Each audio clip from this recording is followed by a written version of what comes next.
이재명 당대표와 함께하는 올 금년 첫 번째 최고위원회 공개 회의인 것 같습니다.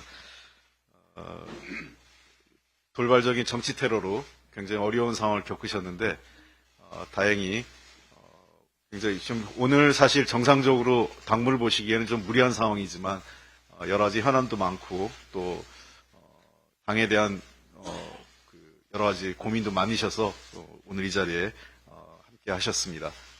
앞으로 건강 잘 관리하시고요. 당대표가 건강하게 복귀하실 수 있도록 현장의 응급조치와 이후 수술 및 쾌유 과정에서 애써주신 부산대 의료진과 서울대 의료진께 다시 한번 감사 말씀드리고요. 소방 관계자분들께도 감사의 말씀을 드립니다. 윤석열 대통령이 오는 27일부터 50인 미만 사업장까지 적용되는 중대재해처벌법을 두고 국회에 적용유예 법안 처리를 촉구했습니다. 매우 유감스럽습니다. 윤석열 대통령은 여전히 사람보다는 돈이 더 중요하신 것 같습니다. 옛말에 사람 나고 돈 나지 돈 나고 사람 나지 않았습니다. 정치는 본령이 국민의 생명과 안전을 지키는 것이 최우선입니다. 그 다음이 국민의 재산을 지키는 겁니다. 윤석열 대통령께서는 현장에서 노동자들이 어떤 위험한 환경에서 일하고 있는지 모르십니까? 아침에 가족들과 인사하고 갔다가 돌아오지 못하는 가장, 아들, 남편 있습니다. 그분들의 아픔을 아십니까? 민주당은 중대재해처벌법 유예와 관련돼서 여러 가지 얘기를 했습니다. 특히 세 가지 원칙을 반복해서 제안했는데 어느 하나 정부가 성의를 보이지 않고 있습니다. 그 어떤 준비도 없이 무응답으로 일관하며 적용유예에 관련돼서 여론몰이만 하다가 이제 불과 열흘 앞두고 2년 추가 유예 법안을 국회 보고 처리하라. 거의 일방 통보 수준입니다. 국회가 무슨 통법부입니까? 대통령 시키면 다 하는 게 국회입니까? 국회를 무시하는 대통령의 인식을 그대로 보여주고 있습니다. 언제까지 즉흥적으로 국정을 운영하실 겁니까? 대통령이 해야 할 것은 법안 처리 요구가 아니라 행정부 수반으로서 지난 2년간 아무것도 제대로 하지 못한 것에 대한 사과와 함께 실질적인 대안을 마련해 오는 것입니다. 작년 12월 발표된 고용노동부 2022년 산업재해 현황 분석에 따르면 전체 산재 사망자 2,223명 중 무려 61%인 1,372명이 50인 미만 사업장에서 발생하고 있습니다. 근데 그대로 유예해달라는 겁니까? 아무런 대안도 없이?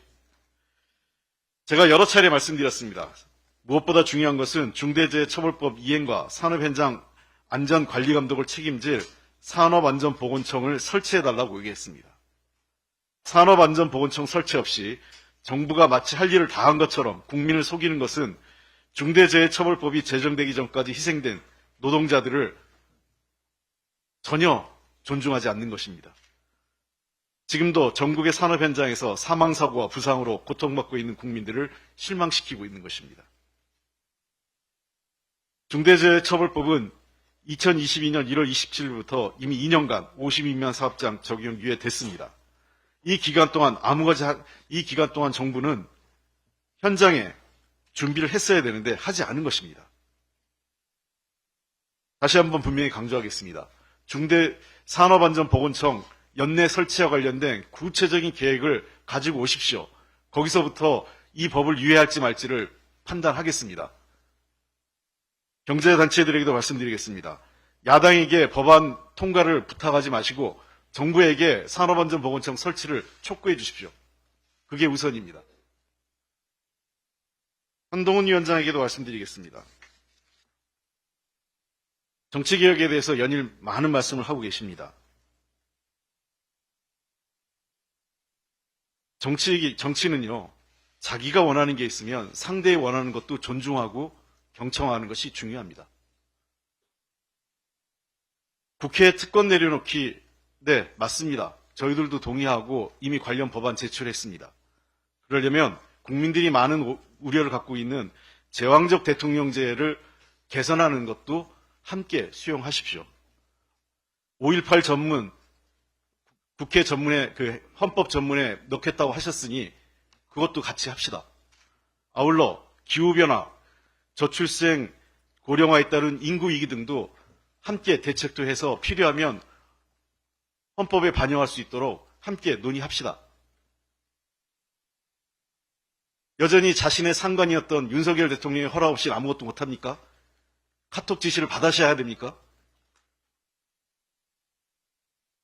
그렇게 정치 비루하게 하지 마십시오.